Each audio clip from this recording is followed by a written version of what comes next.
Welcome back friends. Current affairs funda में आपका स्वागत है दोस्तों। आज इस वीडियो में हम बात करेंगे परसेंटेज टेबल के बारे में।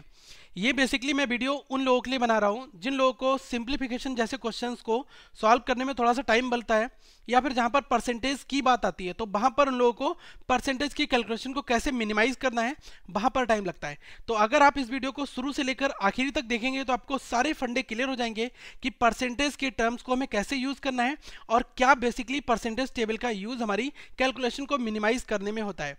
साथ में डेटा इंटरप्रिटेशन के सेंस में भी हम कुछ इंपॉर्टेंट कैलकुलेशंस की यहाँ पर बात करेंगे जो डायरेक्टली परसेंटेज से हमारी रिलेट करती हैं। तो अगर आप पहली बार ये वीडियो देख रहे हैं तो चैनल को दोस्तों सब्सक्राइब करें और इस वीडियो को लाइक करें, कमेंट करके आप अपने डाउट्स जरूर पूछें और साथ में इस वीडियो को शेयर करना ना भूलें। स्टार्ट करना चाहूँगा इस वीडियो को।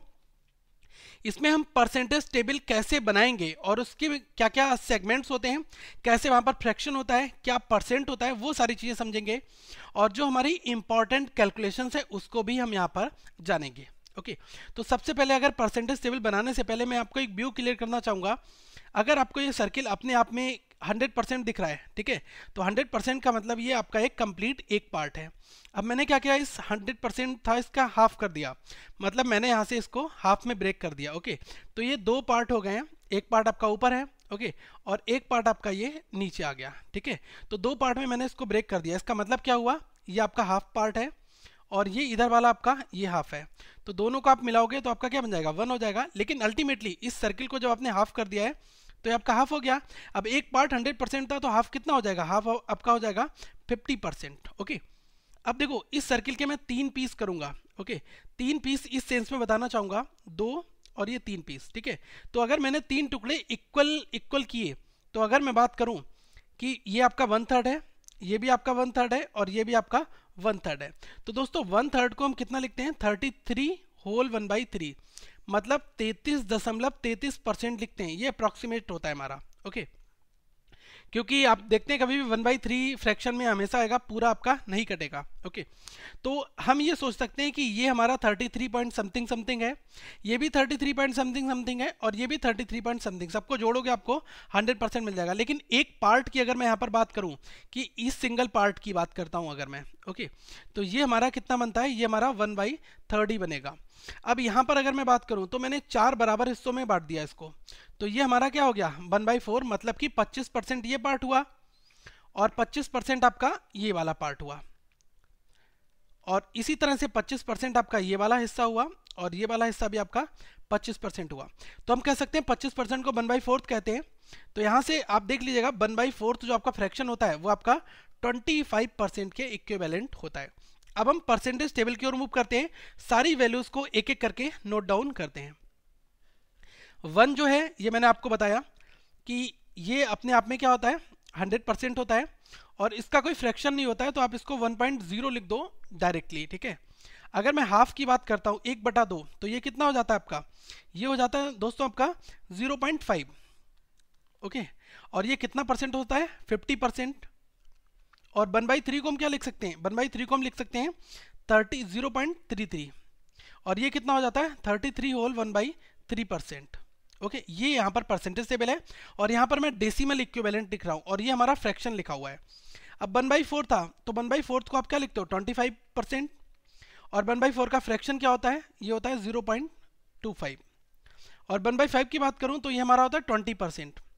अब कैसे होता है, तो आप देख लो 1/5 में डायरेक्ट आप 100 की मल्टीप्लाई कर दो तो 5 से कितना कटेगा, 20 बार, 20 × 1 कितना हो गया, 20%। ओके, तो यही चीज़ है जो मैं आपको बताना चाह रहा था और इसी चीज़ को डायरेक्टली हम यहाँ पर मेमोराइज करेंगे ताकि हमारे एग्जाम्स में अगर कोई कैलकुलेशन आती है, इसका यूज़ मैं बताऊंगा किस परस्पेक्टिव में हम इसका यूज़ भी करते हैं। तो 20% और ये हमारा कितना हो जाएगा 1/5, ये हमारा हो जाएगा 0.20, और 1/6 की अगर मैं बात करूँ तो ये हमारा कितना होता है, 16 होल 1/6 होता है, तो हम इसको लिख सकते हैं 16.6%, ठीक है। और इसको आपको लिख दो, ये कितना हो जाएगा 0.166। 1/7 ये बहुत इंपॉर्टेंट फ्रैक्शन है दोस्तों, ये जब आप इसको 1/7 × 100 करते हो तो ये आपको मिलता है 0.1428, लेकिन जब इसको आप परसेंटेज में लिखते हो तो 14.28% होता है। तो कभी भी आपको कहीं पर 14.28% दिख जाए तो आप डायरेक्ट 1/7 से मल्टीप्लाई भी कर सकते हैं। ओके, अब देखो 1/8 की अगर मैं बात करूं तो 1/8 हमारा कितना होता है, इसको हम लिखते हैं 0.125, या फिर 12.5%। और 1/9 को हम क्या लिखते हैं, ये लिखते हैं 0.1111, तो इसको हम लिखते हैं 11.11%। और 1/10 आपका क्या होता है, 0.1 होता है, इसको आप लिखते हो 10%। ओके। और अगर मैं बात करूं 1/11 की, तो 1/11 हमारा होता है 0.090, और ये कितना होता है 9.09, ये आपका परसेंटेज में होता है। और 1/12 की अगर मैं बात करूं तो ये हमारा होता है 0.0833, और इसको जब आप लिखोगे परसेंटेज में तो 8.33% ये हो जाता है। अब 1/13 की अगर मैं बात करूं तो 1/13 हमारा होता है 0.0769, और जब आप इसको परसेंटेज में लिखते हो तो आपका हो जाता है 7.69%। ओके, तो ये आपकी परसेंटेज टेबल हो गई। अब देखो इसका यूजेस मैं बता रहा हूँ आपको क्या है। ओके, यूजेस मान के चलिए अगर कभी भी आपका 7/2 पूछ लिया जाए कि 7/2 जो फ्रैक्शन है ये कितने परसेंट होता है, तो देखो आपको 1/2 पता है, 1/2 मेरा कितना होता है 50% होता है। तो देखो 1/2 अगर मेरा 50% होता है तो 7/2 बनाने के लिए क्या करना है, 1/2 इंटू 7 करना होगा।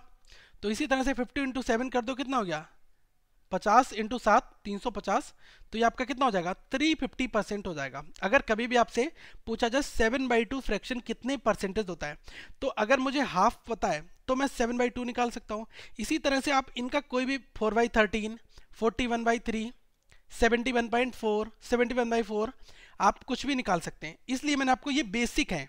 ओके, वैसे आप देख लो कि 1/8 भी आपका रिजनेट हो जाएगा। अगर आपको 1/4 मालूम है तो आप क्या करो, अब कभी अगर आपसे 1/4 का हाफ पूछ लिया जाए, ठीक है, कि 1/4 का हाफ कितना होता है, 1/4 का हाफ होता है 1/8, तो 25 का हाफ कितना होता है 12.5 होता है, देखो यहाँ पर लिखा है। और 0.25 का हाफ कितना होता है 0.125, यही चीज यहाँ पर भी हुई है यूज। ओके, तो ये मेरा बताने का मतलब ये था कि परसेंटेज टेबल अगर आपके माइंड में है तो आप कोई भी क्वेश्चन में अगर कभी भी परसेंटेज का यूज होता है तो आप इसको आसानी से सॉल्व कर सकते हैं। अब कुछ चीजें और हैं जिनको आपको समझना पड़ेगा, जैसे कि x%y इक्वल्स टू y%x, ये दोनों चीजें बराबर होती हैं। कैसे बराबर होती है मैं आपको विद एग्जांपल बताना चाहूंगा। अगर आपको कभी लिखा हुआ दिख जाए कि 41% ऑफ 4000, ओके, तो आप ये सोचोगे कि यार 4000 का मुझे 41% निकालना है, तो आप क्या करोगे 41 इंटू 41% है तो 41/100 इसको रख दोगे आप, और 4000 है तो आउट ऑफ 4000 कर दो इसको। तो देखो आपने ये चीज निकाली इसके इक्विवेलेंट में। अब मैं क्या करने वाला हूं, इस वाली चीज को दूसरी तरह से लिखूंगा। किस तरह से, 400% ऑफ 41।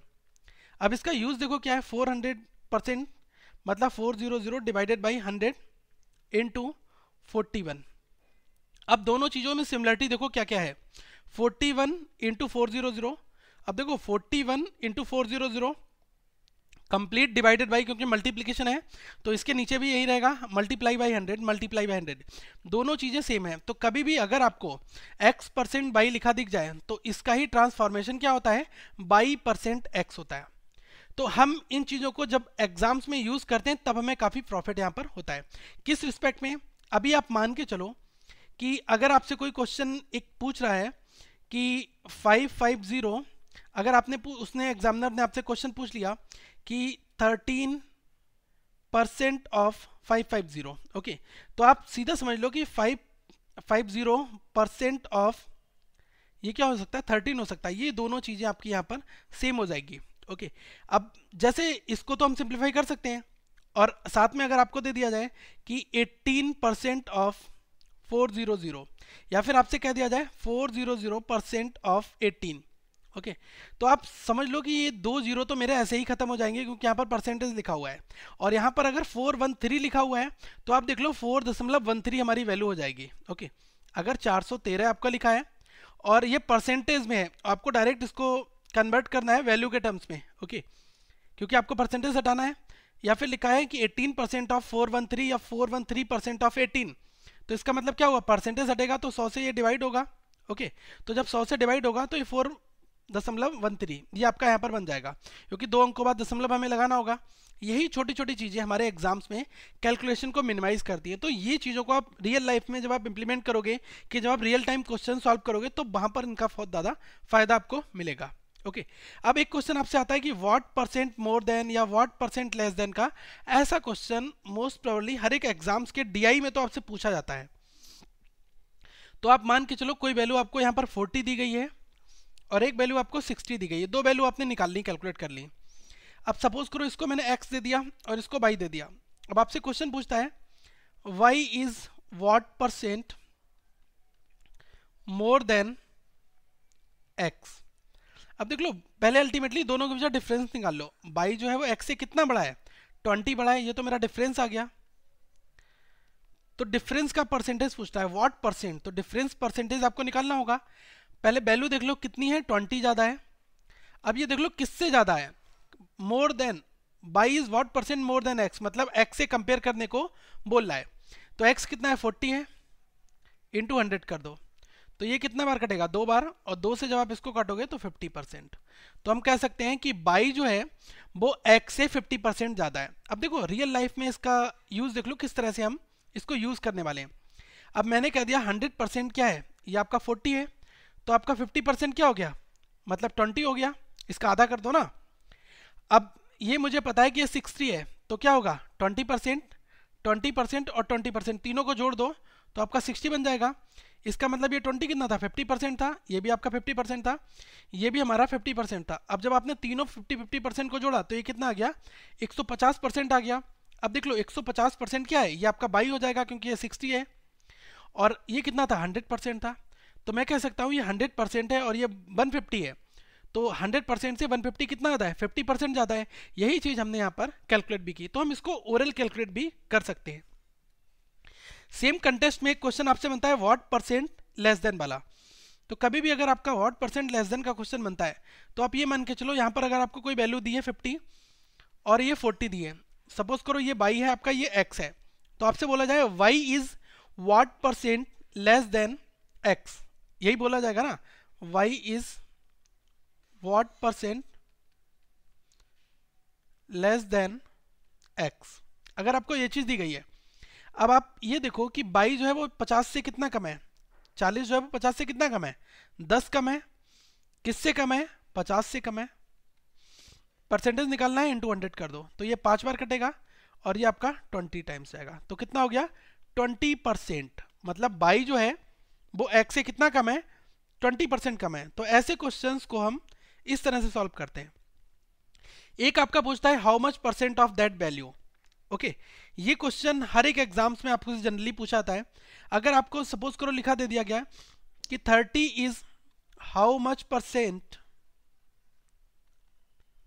ऑफ 300, कोई डेटा इंटरप्रिटेशन में वैल्यू दी है और आपने कंप्लीटली वैल्यू निकाल दी है कि ये प्रोडक्शन की वैल्यू इतनी आई है, टोटल कॉस्ट इतनी दी थी, तो प्रोडक्शन की कॉस्ट टोटल कॉस्ट की कितनी परसेंट है, सपोज करो डीआई के ऐसा यूज हुआ है।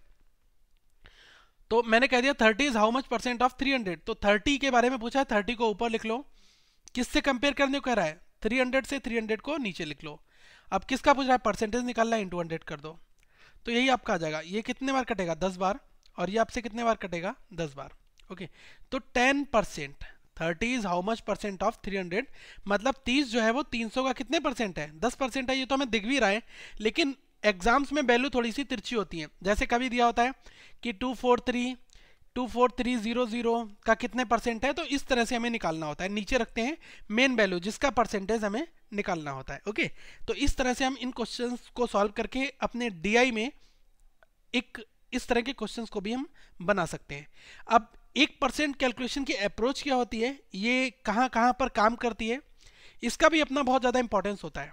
तो अगर इसको समझने के लिए मैं बात करूं, सपोज करो एक आपको वैल्यू दी है 3100, एक इजी वैल्यू ले रहा हूं मैं यहाँ पर, और इस वैल्यू का आपको 9% निकालना है। ठीक है, तो अभी मैं 1% कैलकुलेशन की अप्रोच आपको बता रहा हूं, तो आप डायरेक्टली 9 से मल्टीप्लाई कर सकते हैं, 31 × 9 तब भी आपका आ जाएगा। लेकिन अगर मैं 1% की बात करूं तो आपसे 1% वैल्यू कितनी आएगी, 3100 की, तो ये आ गई 31। अब 31 1% आ गई, अब आप 9% निकाल दो, तो 9% कितना हो जाएगा, 31 × 9 मतलब कितना हो गया, 279। अब अभी अगर आपका क्वेश्चन थोड़ा सा हटके पूछ लिया जाए कि 9.5% कितना होगा इसका, तो देखो 1% निकाला 31 आया, 9% निकाला 279 आ गया। तो देखो 9% तो 279 आ गया, प्लस 0.5% निकाल दो, तब 1% की वैल्यू यहाँ पर देखो कितनी है, ये 31। तो अगर मैं 0.5% की वैल्यू निकालूंगा तो 2 से इसको डिवाइड कर दूंगा, तो कितना आ जाएगा 15.5। ठीक है, तो इसमें आप 15.5 आप अपना जोड़ दो, तो ये हमारी कितनी आ गई 9.5 की वैल्यू आ गई। तो मेरा इस अप्रोच को बताने का आपको मतलब ये था कि हम इस तरह की अप्रोच को डेवलप करके अपने क्वेश्चंस में इस तरह की एप्लीकेशन को यूज कर सकते हैं। ओके, अब हम बात करते हैं किसी अनदर क्वेश्चन की ओर।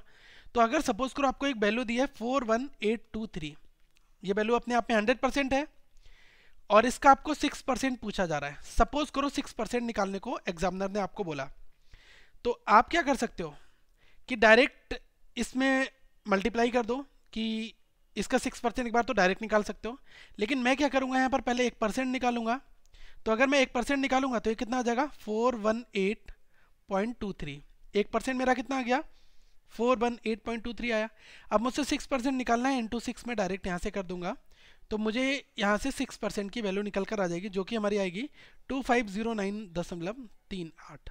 ठीक है, अब एक तरीका हमारा ये था, एक ट्रेडिशनल अप्रोच फॉलो कर सकते हैं, तो ये अप्रोच कहीं कहीं पर आपकी बहुत ज़्यादा काम की आती है। अब जैसे आप देख लो 5109 आपको लिखा है और आपसे पूछ लिया 13.5% निकालना है आपको इसका। तो यहाँ पर अगर मैं बात करूँ 1% की, तो देखो 1% की वैल्यू अगर मैं निकालता हूँ तो कितनी आएगी 51.09%। ठीक है, ये हमारी 1% आ गई। और अगर मैं 10% की यहाँ पर बात करता हूँ तो ये कितना आ जाएगा, 10 से मल्टीप्लाई कर दो, मतलब कि 510.90, ये हमारा आ जाएगा। अब 11% हो गया। अब देखो 1% तो निकल गया, 3% और निकाल लो। तो अगर मुझे 1% पता है तो 3% निकालने के लिए 3 से मल्टीप्लाई ऊपर कर दूंगा, तो 3% मेरा कितना आ जाएगा 153.27। तो अब देख लो 10 और 3 13% आ गई, लेकिन 0.5% और निकालनी है। तो 1% ये निकली है, इसकी हाफ कर दो तो 0.5% आ जाएगी, और ये हमारी कितनी आएगी, तो आप 51.09 है। ठीक है, इसका आप हाफ करोगे तो ये कितना आ जाएगा 25.54। अब आपको क्या निकालना है, एक 13.5% निकालना है। तो देखो एक तो आपकी 10% यूज होगी, 3% यूज होगी और 0.5% यूज होगी, तो ये कितना आ जाएगा 13.5%।